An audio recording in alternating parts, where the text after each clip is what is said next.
Modern science की तरक्की ने इंसानों को हैरान कर दिया है, लेकिन कुछ बहुत उच्च दर्जे के साइंसदानों के नज़रियात इतने गिरे हैं जिन्हें तस्लीम करना नामुमकिन है। ऐसे एक नज़रिया डार्विन साहब का था। इसका कहना था कि तमाम जानदार के पूर्वज एक ही हैं, चाहे वो इंसान हो या जानवर। डार्विन के बारे में ख्याल किया जाता है कि एवोल्यूशन के बारे में सबसे पहले हमें डार्विन ने ही बताया, पर आपको शायद मालूम न हो कि कई मुस्लिम साइंसदानों ने बहुत पहले ही एवोल्यूशन का कॉन्सेप्ट अपनी किताबों में लिखा था। उनमें से अबू उस्मान अम्र को आमतौर पर अल-जहिज़ के नाम से जाना जाता था। इन्होंने अपनी किताब अल-हयावन में थियरी ऑफ एवोल्यूशन का कॉन्सेप्ट दिया था।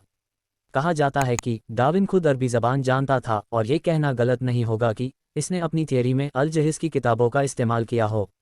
आइए पहले ये जानते हैं कि साइंसदानों के मुताबिक ह्यूमन एवोल्यूशन कैसे हुआ। ह्यूमन एवोल्यूशन के बारे में कहा जाता है कि 7 करोड़ साल पहले जब डायनासोर का खात्मा हुआ,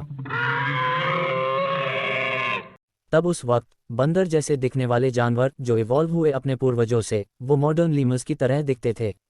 4 करोड़ साल पहले अफ्रीका में बंदर जैसे दिखने वाले जानवरों की पूंछ गायब हो गई।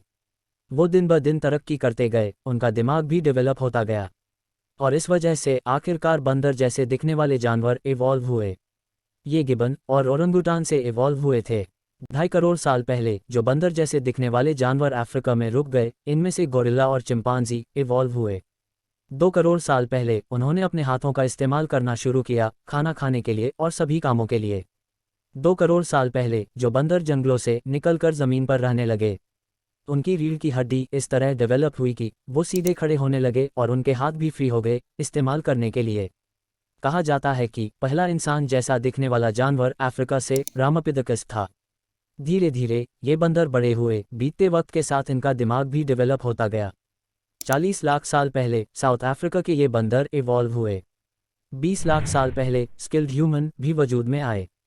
15 लाख साल पहले इंसान सीधा खड़ा होकर चलना शुरू कर दिया था, और इस तरह हजारों लाखों सालों में कई इवोल्यूशनरी स्टेजेस से गुजरते हुए इंसान के रूप में ढल गए, और इस तरह हमारे पूर्वज बंदर जैसे दिखने वाले जानवरों से इवॉल्व हुए, और इस तरह हम सब बंदर या बंदर जैसे दिखने वाले जानवर या इनके कज़न की नस्ल में से हैं। कई साइंसदानों ने ज़मीन पर ढांचे देखकर ये अंदाज़ा लगाया कि इंसान और बंदर की हड्डियां और उनका ढांचा एक जैसा है। इसका ये मतलब हुआ कि ये आदमी के ढांचे हैं। कई साल पहले तक ये बंदर थे, फिर अपने नस्ल में तब्दीली की वजह से बंदर से इंसान बन गए। ये सब जानते हैं कि ये मुमकिन ही नहीं कि एक नस्ल दूसरे नस्ल का रूप ले ले, लेकिन कुछ तब्दीली की वजह से लड़का लड़की बन जाता है। पर यह नहीं हो सकता कि कोई लड़का बकरा बन जाए या कोई लड़की बकरी बन जाए या दोनों बंदरों में तब्दील हो जाएं। एवोल्यूशन को साबित करने के लिए किया गया फ्रॉड। चार्ल्स डॉसन को 1912 में एक स्कल मिला जिसे पिल्टडाउन मैन के नाम से जाना जाता था। डॉसन और कई साइंसदानों ने इस खोपड़ी के बेसिस पर यह माना कि ये बंदर और इंसान के बीच की लिंक है जो इन्हें मिल गई है। दुनिया भर में डार्विन के चाहने वालों ने इस बात का खूब ढिंढोरा पीटा। इस खोपड़ी के बेस पर इन लोगों ने इंसान का जिस्म भी बना लिए थे। उस वक्त न्यूयॉर्क टाइम्स ने लिखा कि डार्विन की थियरी सही साबित हुई। 40 साल तक इस लॉलीपॉप को खूब बांटा गया, लेकिन साल 1953 में फ्लोरीन एब्जॉर्प्शन टेस्ट से साइंटिफिकली साबित किया गया कि ये खोपड़ी एक फ्रॉड है। उसी वक्त में हैरोल्ड कुक नामी शख्स को 1917 में एक फॉसिल मिलता है। इस फॉसिल के बेसिस पर यह कहा जाने लगा कि इंसान और बंदरों के बीच की लिंक मिल गई है। उस एक दांत से इंसानी जिस्म का ड्राइंग भी बना लिया गया था, लेकिन बाद में ये पता चला कि ये दांत तो सुअर का है। कभी किसी ने न पढ़ा और न ही सुना कि फला सदी में पाई जाने वाली चिड़िया फला सदी में बुलबुल बन गई। बड़ी बतख और हंसराज आपस में कितने मिलते जुलते हैं, लेकिन बतख हजारों साल गुजर जाने के बाद भी हंसराज नहीं बन सकी, और ऐसे ही सैकड़ों सालों में कोई चिड़िया बुलबुल नहीं बन सकी। तो जनाब, ये बंदर साहिबे इंसान के रूप में कैसे आ गए? सिर्फ आदत या जिस्म या कुछ ऑर्गन एक जैसा होने से ये सबूत नहीं कि एक नस्ल दूसरे नस्ल में ढल जाए।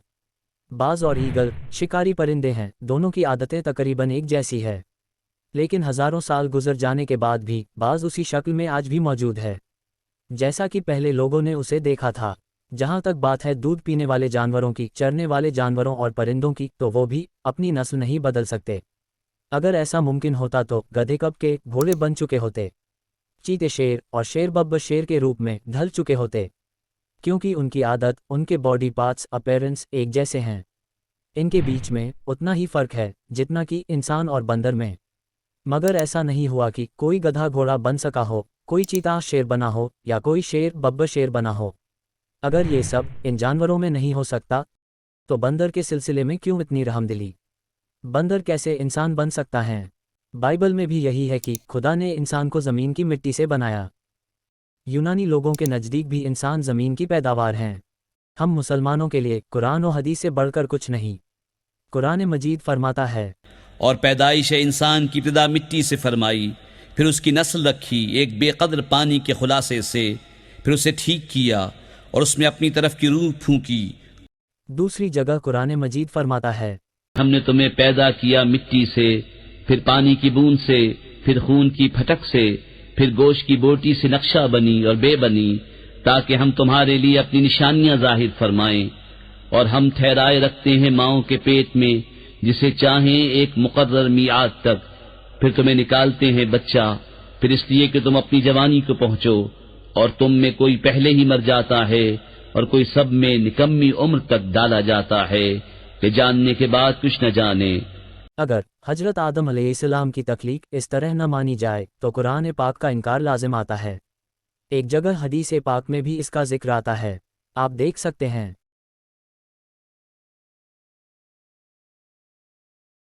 अब अगर किसी का अपना ज़ाती शौक हो बंदर की औलाद बनने का या उसकी नस्ल का होने का, तो बेशक वो बंदर की औलाद बनता फिरे, क्योंकि शौकीन आदमी का जब तक शौक पूरा न हो वो बेकरार रहता है। इस वीडियो को शेयर ज़रूर कीजिएगा। डिस्क्रिप्शन में टेलीग्राम चैनल का लिंक मौजूद है, आप ज्वाइन हो सकते हैं। मज़ीद वीडियो के लिए बरेलवी रिसर्च सेंटर को सब्सक्राइब करें।